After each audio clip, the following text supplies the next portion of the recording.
obeť, ktorú pre neho priniesla. Samota sa stáva jej spoločníkom. Muži, ktorí sa kedysi uchádzali o jej priazeň s prázdnymi sľubmi a prchavými citmi, zmizli. Iba jej verná slúžka Naninej zostáva po boku. S tichou oddanosťou sa stará o Marguerite v jej posledných dňoch. 8. dejstvo. Návrat, odhalenie, znovu zažatý plameň. Na smrteľnej posteli sa vracia Armand.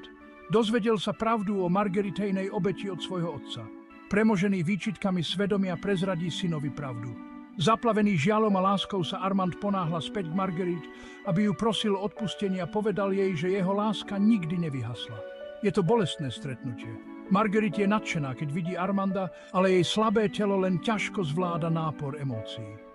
Napriek tomu nachádza útechu vo vedomí, že pozná pravdu, že ich láska, ktorá prekonala toľko skúšok, obstála v skúške časom. 9. dejstvo. Nadčasové témy. Láska, obeta a sila spoločnosti. Dáma s kaméliami je príbeh, ktorý si získal srdcia generácií čitateľov a zanechal trvalú stopu vo svete literatúry.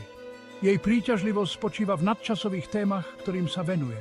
Sile lásky, spôsobe, akým spoločenské očakávania formujú naše rozhodnutia a osudy a tragických následkoch predsudkov a nedorozumení. Prostredníctvom svojich postáv a ich zápasov nám Dumas ukazuje